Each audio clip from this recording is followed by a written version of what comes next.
The Tom Sawyer Show on HBC TV 25 is brought to you by El Patron Mexican Grill and Cantina. Happy hour is Sundays through Thursdays, 3 to 7 p.m. Check out their Facebook page for details. Authentic and delicious El Patron. And time now for the Tom Sawyer Show here on TV 25. Thank you for joining us. I'm Justin Barrientos, along with head coach Tom Sawyer from the Warrior football team. And coach, 26-7, a win over Northern State. Again, I don't want to put words in your mouth, so I'll have you describe your feelings about the game. Well, I feel great first. I mean, it's awesome. It's great to feel that victory after all the hard work you put in. But I look at it as two parts. As one, our football team is growing, and we've gotten better and better each week, and we still have a long ways to go. But it's fun to see our team actually show up and play, and which we expect them to do every week. And the second part is, getting that home streak going again. That's important to us. And, for us to now get 2 in a row this year, and we got another one coming up here in a couple weeks. But really, to really have to play well at home, you got to be prepared. And I think our kids really came out ready to go. And 7.5 quarters of shutout football by your defense to start the home season. Yeah, that's awesome. And you look at that, and the teams that we've played, 2 of the last 3 teams are teams that tied for the North Championship last year. So they're playing at a very high level. I'm bummed that they got in one, this week, but just for the effort that they've had and what those guys are going through in a practice week is phenomenal. And coaches have done a great job putting them in position, and our players are making plays. You look at the Crookston game and the 68-0, and then this one 26-7. Even though the score was closer in this one, it seemed like it was kind of equal levels of domination between the two games. Yeah, it was. I guess in a way it was. I think that obviously Northern's a much better football team overall. Their defense is very, very good. We did a nice job against their offense, but their defense is one of the best. In fact, they have the preseason player of the year. Mm-hmm. That nose guard was great, and he's very, very good. But we handled him very well, and so I think if you look at the levels of the teams that we played, I think it's a toss-up with Northern and Duluth, and then Crookston's a ways behind. But they just keep coming in this league, and you can't take anything lightly. And this week go on the road for a 10-hour ride. And got to play another tough team. So you just got to keep going and stay healthy and do things right. All right, 463 yards of offense is what you put up this week against Northern State. And, you had Cameron Johnson. He got his catches and got in the end zone. And then there's Will Clausen again, 100-yard game for Will Clausen. Maybe talk about him a little bit since we talked about him just a little bit a couple weeks ago, but another great game for Will. Yeah, it's kind of fun to watch him. He's kind of going through a maturation process, really. I mean, last year he was kind of running around a little bit, didn't really know what he was doing. This year, he's a much more mature player. He still has a couple mistakes, and there's still some things that he needs to improve on, but he's really become a nice target for Jack. Everybody knows where Cam Johnson is. It's now the other guys, and we talked about it in the first show, I believe it was. We started talking about some of these other guys, and Will Clausen was one of those kids, and he showed up big this week. It was fun to see. Talk about the run game then. You didn't really need to use the run game as much because the air game was going really well. Paul Preston got his yards. Eric Berth got his yards. Yeah, I mean, we had great balance, actually. You start looking at how we tried to spread the football around and make them play the whole field. But, their front, they played 8 in the box almost the whole day, and a lot of times 9. And we're pounding in there, and Paul Preston still did his job. And Eric Berth came in, did a great job. But you have to have a run game, even against the best defenses, to complement that passing game. And, everybody knows, Jack Nelson's had 19 300-yard games. So, that's kind of expected now. And you think about it over the course of years, not that many quarterbacks in the country that have 300-yard games, let alone 19 of them. So we need to have balance, and having the ball and moving the chains is what keeps us alive, and that's what we did really well Saturday. You mentioned Jack Nelson. Now he's very close to 10,000 yards in his Warrior career. What does it mean to the program to have a quarterback have that much success? Well, it means a ton. There's a lot of people that get complimented by that kind of a mark. The first and foremost, it's the guys up front. He did that in a time. 500 seasons, and that's difficult to throw the ball that much when that's not our style. Our style is a balanced attack. But the guys up front have done a great job, especially this last half of last year and now this year, really matured up front. But you start looking back at that list, and you start looking at who that is. It's Brian Roble, and it's Jake Gadel, and it's Steve Spear, and those guys. I mean, you're talking about guys that all played professionally at one way or another, and you start thinking about that Jack's in that category, and he's earned it. Let's talk a little bit about defense then, because you had 2 sacks, I believe, 2 interceptions on defense. So talk about the way that they played in the game. Well, again, it's kind of a complementary deal going on there. We're getting good pressure on the quarterback, a lot of times only with 4 players, a lot of times with 5, but the back half is really starting to play well. And we talked about Andrew Spencer when he was in here last week, and the way that he's playing. I mean, he had 1 pick, and he's got a cast on one hand, but he had one bounce off the cast in the end zone. He would have had 2 actually. But again, just athletes making plays. I challenged them last week to do that. And defensively now at all levels, Nick Pridgeon showed up and made some great plays. And also Jarrett Wood is just unbelievable right now. So you start thinking about some of those guys that we're counting on. The senior leadership has been fantastic on the defensive side, and they're playing at a fast pace. They're full of confidence, and they're ready to go. All right, we'll get an inside look here at what goes on in your mind during a game, because we had talked about special teams on your Thursday luncheon. You talked about the fact that you might have to pull the red shirt on Genrich, your freshman kicker, and you had to do it.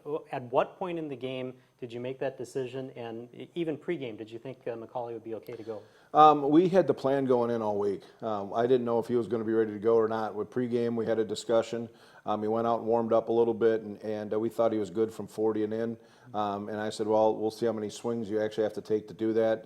That's why we, mortar kicked or sky kicked. You saw it kicking off because we just didn't want to put that heavy load on that hamstring.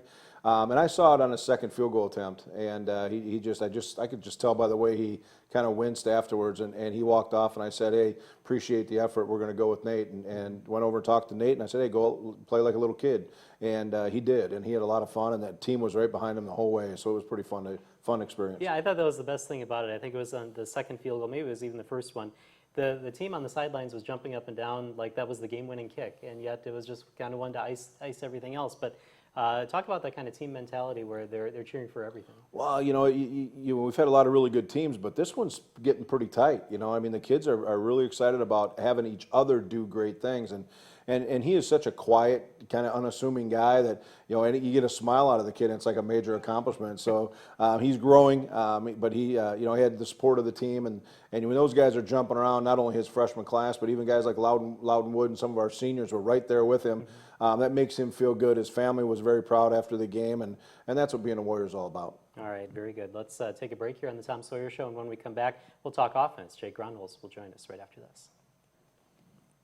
The future of broadband is here with HBC GigaWorld. Discover next-generation internet, allowing you to stream multiple HD movies simultaneously, download your favorite music, backup files to the cloud, and more, all in less than 60 seconds. Watch TV on your schedule with whole home DVR, video on demand, and HBC TV to go. Reach out to friends and family near and far with crystal clear local and unlimited long-distance calling. HBC GigaWorld with more bandwidth and reliability than any other provider. Imagine the possibilities. Visit hbci.com today. Football night on HBC is back. When it comes to high school football, no one has you covered like HBC. Join HBC 25 Sports this fall as we travel to local high school football stadiums to bring you our game of the week. And now it's brought to you in crystal clear HD. To see the full schedule of games, log on to hbci.com/sports. Catch all your local high school football action right here on HBC. Brought to you by Lewiston Auto. HBC Sports, your home for high school football. Turn your friends into GigaFriends with HBC and earn up to $50 on each qualifying referral. Up to $50. That's right. More input, please. When HBC customers refer their friends to sign up for HBC services, they can earn up to $50. If they get 2 friends to sign up for services, That would be $100. That's right. Pretty quick with the math there. Affirmative. We are robots. Math is kind of our thing. Never would have guessed. Grab some Giga Friends and start saving today. The most exciting, game-defining yards in football. It's NFL Red Zone from NFL Network. Magnificent! Get every touchdown from every game, every Sunday afternoon. And football doesn't stop. We're covering it like crazy. On NFL Network, it goes all week. We got a lot of football. Don't you go away. Get NFL Red Zone from NFL Network today. The Tom Sawyer Show on HBC TV 25 is brought to you by El Patron Mexican Grill and Cantina. They have the best Mexican food in town, authentic and delicious El Patron. And welcome back to the Tom Sawyer Show here on TV 25. And Coach, you're going to talk offense with one of your offensive linemen. Yeah, we got Jake Grunholz here today. Jake, thanks for being here. Thanks for having me. We were talking about the running game, passing game, and all that stuff in the first segment, but you're leading the charge up front, playing very well. What's going on with that offensive line, and why are you guys playing so well in this early part of the year? I think it's just all experience. I mean, we've been playing next to the same guys for now, 3 seasons. So, I mean, playing next to Vinny too, I think I have probably 20 plus starts with Vinny. So it's good for us to like get it rolling this year. You know, and one guy special is really taking advantage of that is Paul Preston. And you look back there, and I know it's hard to see him, but when you look back and you know that kid's coming, what does that feel like when you see him moving the chains or getting in the end zone? It's good to see him playing hard. I mean, it makes us play harder. It makes us want to block for him better, you know.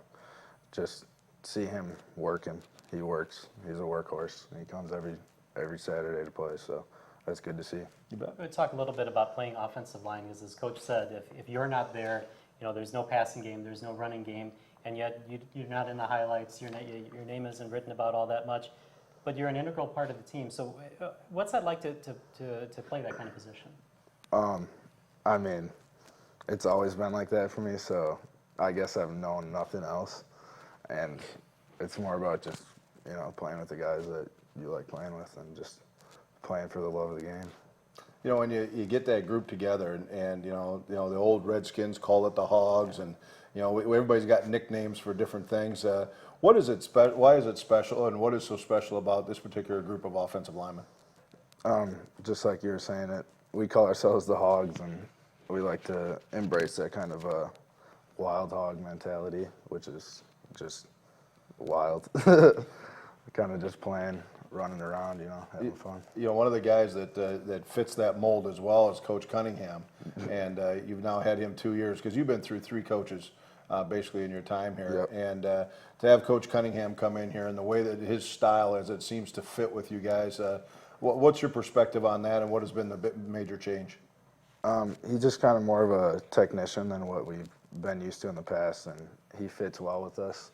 And he knows how to like make each player better, I guess. He knows how to work with individuals, and he likes to grind, which is what we like to do. So, I mean, can't ask for anything more. I'm going to go back to your high school days, looking up information about you. 3 times all-conference in high school, all-state honorable mention in your senior year. Did you play any other sports in high school besides football? I played basketball and golf. I played golf in all 4 years. So I played basketball 3, and but golf was really my favorite other sport other than football. So how much time do you have? I suppose not a lot of time this time of year, but how much time do you get for golf in the summertime? I didn't golf once last summer. I know it's kind of a shame, but money was tight and time was tight too. So. You know, we played the last 2 weeks. You know, we played 2 of the 3 co-champions of the North. Duluth on the road, and Northern coming in here, and we talk about that nose guard, and he was on you a few times. He was moved around, but what's it like playing at that level, getting our team to play at that level, and playing at a level against a kid like 97 we saw all day? It's good. It gets us ready for what we see more often in the North, or I mean in the South, sorry. But he reminded me more of like what we see with Sioux Falls and Mankato and stuff like that. So it gets us ready for the harder South Conference, which, I mean, is better. I want to ask about the recruiting class that you were in. You were along with Vince Falco, Joel Hinkey, TJ, Jack Nelson, Andrew Spencer. What kind of group are you together to know that now it's your turn to lead this team? It's good. I mean, we lost quite a few guys in that class that are playing other places and doing good things too. So, I mean, even if we would have had them too, we'd be doing even better than what we're doing now. But it's good to see us all come together with 1 year for Jack left and like 2 years for most of the other guys who redshirted. But it's going to be good fun these last 2 years and this year. All right, looking at your Twitter, I think this might be one of the last questions I have. You're kind of close to TJ. It looks like you retweet a lot of his stuff and that. Talk about that partnership with him. I've been close with TJ ever since we got here. It's kind of been like me, TJ, Vince, and Deeds, but Deeds doesn't play anymore, and we've always been pretty tight. So, I mean, it's just that bond you make on a college football team that lasts for the rest of your life, you know. Last question I have for you is getting on a bus. We've got a 10-hour bus ride ahead of us this week. We're going out to Bismarck, North Dakota. Could be snowing. We're not sure. It is October or close to October. So what do you have to do, and what does that offensive line have to do now to continue to improve going into the Mary game? I think we need to build off of last week. I think we could clean things up in practice. that showed kind of second half, I'd say. Kind of sputtered a little bit, but as well as the second half, it was good to see those 8-minute drives to close out a game, which is good momentum for us to build on, which helps us for the next game. Absolutely. All right, well, thank you for joining us today, and good luck against Mary next week. Thank you. We're going to take a break here on the Tom Sawyer Show, and when we come back, we're going to talk with Loudonwood on defense right after this. HBC GigaWorld is fiber optic, which means it's the fastest internet available. With HBC GigaWorld, your internet possibilities are endless. Stream multiple HD movies simultaneously, video chat, browse the web, shop online, share photos, backup files to the cloud, download your favorite musician's new album, all in less than 60 seconds. HBC GigaWorld with more bandwidth and reliability than any other provider. Imagine the possibilities. Visit hbci.com today. Anything can happen on Thursday. America was born on a Thursday. So was Odell Beckham Jr. and that Pac-Man guy. The Model T was launched, the first text was sent, and Broadway Joe guaranteed an upset. All on a Thursday. Thursday, Thursday, Thursday. Oh, and this happened. On a Thursday. Anything can happen on Thursday. Thursday Night Football. Thursday at 8 on NFL Network. The Tom Sawyer Show on HBC TV 25 brought to you by El Patron Mexican Grill and Cantina. They're the place to go for an express lunch. 7 days a week from 11 till 3, authentic and delicious El Patron. Welcome back to the Tom Sawyer Show. Now time to talk about defense. Well, two parts. One is, Loudon, thanks for being here. We appreciate it. Thank you very much for having me. First of all, you're our captain. And second of all, you're playing great on defense. What's going on with that defense? I think that we're just gelling together really well this year. Up front, bunch of young guys up there, and I think that Coach Barton has done a great job getting them ready to go, putting them in good situations to make plays. Our defense on the backside, our secondary is doing real well right now. They're playing really well. Their checks are really good. People know the formations. Everyone knows their job. It's just I think our coaching staff is doing a great job. Isn't it amazing how much you can do when you know what you're doing? Right. Let me take one step back before I turn it back over to Justin. I want to talk about that captainship, and what does that mean to you to lead this team as a senior? I know it was one of your goals coming here out of high school, and here you are. What does it mean to you? It was just a surreal moment when I got told. Barton came up to me and said, hey, they voted you in as captain, and I was really, I was honored. Honestly, it's a great feeling to know that you got guys on the team that look up to you and just want to do the things that you do and just help lead. Yep. So in the first segment, when we were talking about the first couple games that you played at home this season, I mentioned 7.5 quarters of shutout football, and that was meant to be a compliment. And I kind of looked over at you, and you're still shaking your head, still kind of upset about the touchdown that you guys gave up. How long is that going to kind of fester and kind of upset you guys? Just probably about as long as the loss of UMD will, the entire season. It was just little things that happen to you during the game that really drive you forward throughout the rest of the season. I think that's one thing that our defense has is that mentality that we have to have that, we have to have that shutout. We can't let that happen. So I think that's why it was bothering me when you said that over there. But yeah, so I think that's why. Well, that's great. That's great fire to have, especially a couple days later after giving up that. I do have to ask you were talking about a nickname for the offensive line defense, I guess as a nickname too, Dog Yes. Pound. Yeah, we're the Dog Pound, the Dogs. Tell us a little bit about that. Well, it's kind of just a mentality thing, just a bunch of guys getting together, running to the ball, and just being physical and up front at the point of attack and doing everything we can to make plays and just running around like wild dogs. And they said wild hogs, and I feel like it's just something that we kind of came together with a few years ago with Colin McGuire and Lewis Johnson and a bunch of those guys who used to be here, and they kind of made up the name, and it's just kind of stuck. You look at going ahead now this week, it's a whole different picture. We've been seeing zone read now for basically 3 weeks, and all of a sudden we're going to see triple option with a double wing, and it's more like a high school offense. And maybe you saw some of those up at St. Croix Central, but now option and the discipline you have to have with option football. But how do you think that's going to change your preparation as a player, and also the defense itself? Oh, it's just it's going to change it completely because triple option is different than anything we ever see. I know we're just going to have to tackle the dive every single play. We got to have our quarterback player do his job, and then we have to have our pitch player do his job, and that's just the way it's going to have to be every single play. We have to do it every play veer release inside, tackle the hip, get on his hips, sit and squeeze. Guys in the middle doing their job, taking up blocks. It's gonna be a dogfight up front, and that's another reason why we call it the dogs. It's just gonna be a fight all the time. I got to ask you about something that I saw in an article that was written about you, that you donated your hair to Wigs for Kids. Tell me a little bit about that. Right away when I came in, came in as an inside linebacker, and then I got moved to defensive line.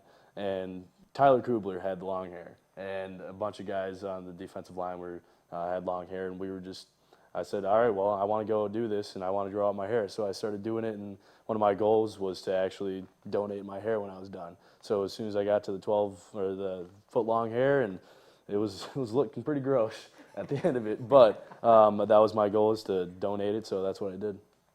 You know, it takes me back to the 70s, because when we had long hair like that, we were cool. You know, you guys struggle with it a little bit, but you'll come around.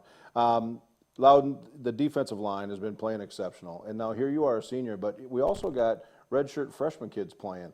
What is your role with those guys every single day in practice when you got, Michael and Cole and those young kids in there that are playing on Saturdays and playing at a high level? What is your responsibility to those guys? I think it's just being a leader for them. I'm there every single day for them to try to, help them get past the points where they're starting to second guess themselves on defense, and they ask me questions all the time about what we're doing here and what the call is and everything like that. And it's just communication up front is really key. And I think I've done a good job to instill in them that every game is a big game. It's not just Mankato once a year or homecoming once a year. Every single game is a must-win, and we got guys that understand that up front now. I think that's what is helping those young guys do as well as they are. Awesome. All right, well, thank you for joining us, and good luck against Mary next week. Thank you very much. We're going to take a break here on the Tom Sawyer Show. We'll talk about that road trip coming up right after this. It's a new day, and there are things you need to know. Football things. Know where he's at, because he will knock your block off. Fantasy football things. His top 10 upside, there I said it. Non-football things. I plugged Harry Potter. I've talked about Game of Thrones. Bring it back to sports. And things on your mind. Tweet them to us at GMFB. Good Morning Football, Monday through Friday at 7, only on NFL Network. Football night on HBC is back. When it comes to high school football, no one has you covered like HBC. Join HBC 25 Sports this fall as we travel to local high school football stadiums to bring you our game of the week. And now it's brought to you in crystal clear HD. To see the full schedule of games, log on to hbci.com/sports. Catch all your local high school football action right here on HBC. Brought to you by Lewiston Auto. HBC Sports, your home for high school football. The future of broadband is here with HBC GigaWorld. Discover next-generation internet, allowing you to stream multiple HD movies simultaneously, download your favorite music, backup files to the cloud, and more, all in less than 60 seconds. Watch TV on your schedule with whole home DVR, video on demand, and HBC TV to go. Reach out to friends and family near and far with crystal clear local and unlimited long-distance calling. HBC GigaWorld, with more bandwidth and reliability than any other provider. Imagine the possibilities. Visit hbci.com today. The Tom Sawyer Show is brought to you by El Patron Mexican Grill and Cantina. Their happy hour, Sundays through Thursdays from 3 to 7 p.m. Check out their Facebook page for details. Authentic and delicious El Patron. Welcome back to the Tom Sawyer Show here on TV 25. And before we get to the game against Mary, I want to talk a little bit more about Loudon Wood. I know that I said to you off camera, you can see why he's a captain, just the way that he holds himself and the composure that he had on camera here. But I want to ask you about a quote that I saw in the paper. It said, every time you look at him, you wonder, how can he be on the field? But he just keeps making plays. He's an overachieving, crazy guy who loves the game. What did you mean when you said that? Exactly what you just saw. Very passionate kid about being the best he can possibly be at everything that he does. But when we brought him in here as a walk-on, I told him in the recruiting meeting it's going to be a real challenge for you to get to the point where you're playing full time. And he looked at me with the same look that you saw today, and he kind of shook his head and went, okay. But I could see right then that he was going to do something about that. And he plays. He works hard in the weight room. He leads us. He was our award winner for most community service hours last year. I mean, he does everything that our program asked and more. But that's what I meant by that. Is he's just a crazy fun guy. But he's got one gear when it comes to athletics, and that's to be the best you can possibly be. And he's proved it, and other people follow him. And that's how he got to be captain. How does that kind of manifest itself with the rest of the team? How does he kind of show his leadership? I know that another quote that you said says that when he talks, people listen. Well, it is because he's put the work in. You know, there's a lot of kids that have a lot of talent that don't do the work, and they sometimes can get by with it athletically until the big moments, and then they're not prepared. He's always prepared first, and then he overachieves by, you know, he's undersized, he doesn't weigh enough, he's not fast enough, and all these things that people keep saying about him, all that does is motivate him. Very similar to Paul Preston. Then they have the same kind of story. But in his case, playing on the defensive line when he's got 200-300-pounders that are leaning on him, and he's finding a way, and all of a sudden the end of the play, and there's Loudon standing up with a sack, you're like, how did he do that? But most of it is grit, determination, and will, and he proves that every snap. All right, this week it's Mary. You did mention earlier it's a long trip up there to that game. How do you keep your players fresh on that long trip? Well, you know, we're going to work out a little bit in the morning before we go. We'll get on the bus and have a couple meals along the way, smaller meals, but try to keep them fed right. Then we'll get up there and we'll stretch them again when we get there. Then after dinner, we'll have our meetings and get back into routine. So once we hit dinner, it's pre-game routine all the way through up until game time. So once we get to the hotel, we flip into that on-the-road mode, and including our cookies and milk at 9 o'clock on Friday night. So that's pretty cool stuff. But that routine is important because then kids flip their minds, they get ready, they're done with playing their games, they're done with their families, let's get going and focus. And we walk on the field at high noon up at Bismarck, we'll be ready to go. All right, what are some of the things that you're looking on tape right now about Mary that you're going to have to battle on Saturday? Well, we talked about earlier, a little dive option, triple option that they're running, something that's new for them. They struggled the first couple games. They didn't put any points up. Last week they started getting it going. They had a couple big runs against Southwest, a 40-yard touchdown. The quarterback just took it up the pipe, and that's going to happen occasionally, and we have to live with it if it happens. But also, they're just going to keep coming, so we have to keep coming and give them different pictures. And so playing against that, we prepped a little bit for it, actually quite a bit for it during, the preseason, where we took a week during preseason and worked on just that. And then we went back to our prep for Crookston. But so we've got a few more days into it, and we're excited. We're ready to go. Last question, is there still battle for the 50 players that go on the bus on the road? Oh, it's brutal. Even this morning we had a staff meeting, we were talking about it, and there's about 7 kids, that we'd like to take on the bus that may not make it. So really it comes down to Tuesday, Wednesday, and Thursday practice. We'll let them know Thursday night who's going to get on the bus, in the morning on Friday. But we do, and that's a good problem, when you have a lot of really good kids, and including the kicking game. Right. So we'll have to make those choices again, but we'll make that final determination Thursday after practice. All right, Coach, thank you for joining us. Good luck against Mary. Thanks, Justin. Appreciate it. Thank you for joining us here on the Tom Sawyer Show. We'll see you next week here on TV 25.